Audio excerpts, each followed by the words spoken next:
We have Nancy Montoya here with us today. Nancy is the executive producer and the reporter of Media Source America and very involved in the effort in Arizona to increase awareness about education and education funding. Thanks for coming by. Thank you for having me. Well, Nancy, you have a pretty extensive media background that goes back into all kinds of areas. Can you give us a little bit of background on what you've done? Yeah, I'm actually a native Arizonan. I started in radio when I was 16 years old in a little mining town of Clifton and Morenci. I think most people know where that is. And then I came to the University of Arizona and fell in love with broadcasting. So I started there, went 3 years to the U of A, and then got offered a job at Channel 4. So I left the U of A and I became the first Hispanic female reporter on the air back in the 70s. I'm really dating myself here. And then I went on and did kind of a leapfrog career. I went to Charlotte, North Carolina, where they had never seen a Mexican before in their life. They thought I was Greek. And then I went to Denver, Pittsburgh, Dallas. I worked for the networks for ABC and CNN. And then about 20 years ago, I met my husband, and we decided we needed to go back home to Arizona to raise a family. So I've been back in Tucson for about 23 years now, and we started Media Source America to do our own thing. We still work with the networks. Occasionally I'll do stories for NBC or CNN. But pretty much I work with nonprofit organizations now, helping them to better deal with the media. Mm-hmm. And I know you work sometimes with political campaigns as well. Absolutely. We have a passion to work with good candidates, whether they be Republicans or Democrats. I'm a registered independent, but I've worked for both candidates. My criteria is, are you honest? Are you a good person? Are you going to do the best you can do for our community? And if you can answer yes to all those things, I'll probably support you. So you've done political, you do news stuff, you do nonprofit stuff. Right.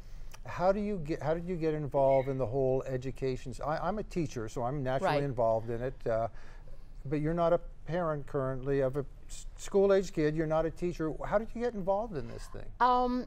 I've always lived my life in service. I don't know if you know Reverend Rick Warren.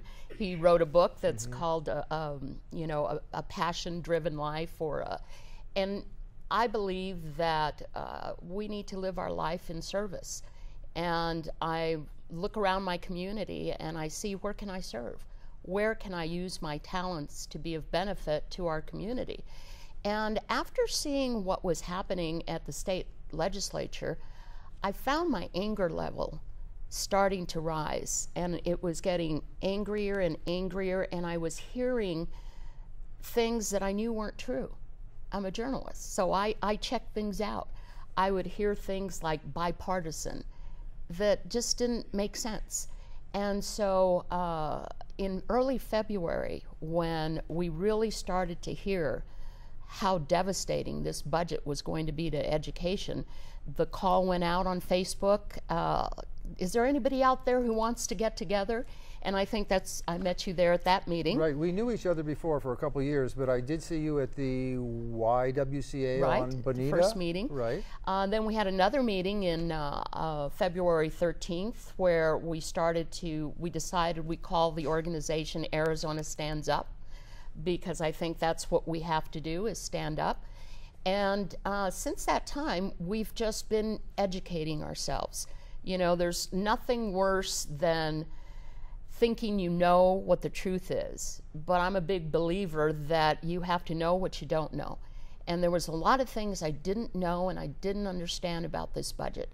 So I started researching and working.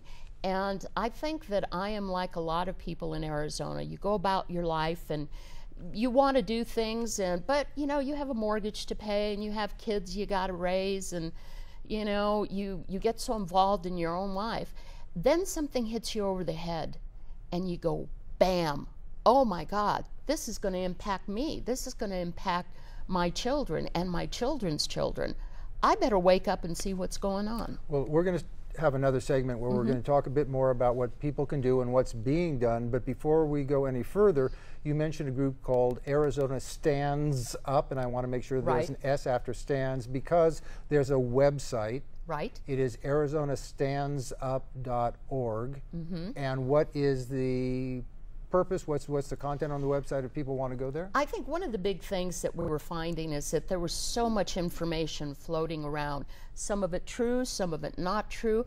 But if you had an interest, you had to start surfing the web. And it took time, it took energy and patience.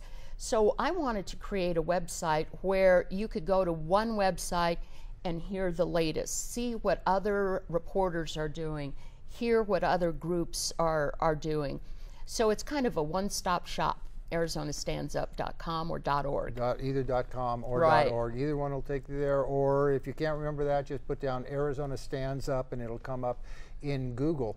Now, I've been to the site and I saw it evolve and I saw it develop, and I know that there is a video that you put up on it. We're going to show that video in a minute. You want to give a little bit of a preview of the video? Yeah, well, I'm a documentary producer by trade. That's what I do. I use video to tell stories. I'm a storyteller. So we have just been documenting some of the things that are happening in our community. And this 3-minute video was about a rally that was held. It's also about a group of students that went up to Phoenix through the Metropolitan Education Commission to meet with legislators and to kind of let them know how they felt. And this was on the same day the budget was being passed, so they got a rude awakening and a big education on how things really work. Okay, we'll talk more about some of those details and how people can pitch in the next segment, but right now let's show that video. Okay. You gotta be wherever the protest is, that's where Steve is. My main one was in Raleigh, North Carolina in 1962 for civil rights.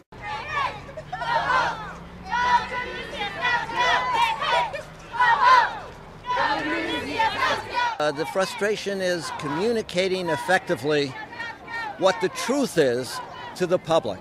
And what is the truth? The truth is that the legislature is killing education, public education, in Arizona. And we also know that because of this lack of funding, teachers have had to use their own pocket money to buy school supplies, and that has led them to seek other jobs with better pay. For example, in my school, in my middle school, we had a great math teacher who had been at our school for over 10 years, and he was about to retire, but then he found that he got better pay at a private school, so he left the school that he had taught at for over 10 years to go to a private school. And I'm sorry to hear about your math teacher, but I'm glad that the free market is working so that good people go to the places where they can make the most money. Her only response to that was that opportunities arise and teachers should go to where those opportunities arise. But my problem with that is that the public education system is where those opportunities should arise, not only for students to build us into leaders that can go on to higher education, but also for teachers. And I don't think it's just for teachers to have to move to private schools and areas just because of better opportunities there. I think that we need to focus on public education and funding so we can keep teachers here and educate the students and build them into better leaders. Ho, ho! University has got to go! Hey, hey! Ho, ho! University has got to go! Hey, hey!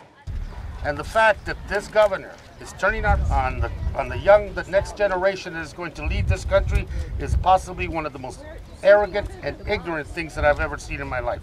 Education is under attack. What do we do? Stand up, fight back! Our education is under attack. What do we do? Stand up, fight back! But I'm not talking about education. I'm talking about public education. It's public education that the Constitution of our state supports and requires the support of the legislature. The legislature is not following their oath of office when they ignore the requirements of the Constitution of Arizona.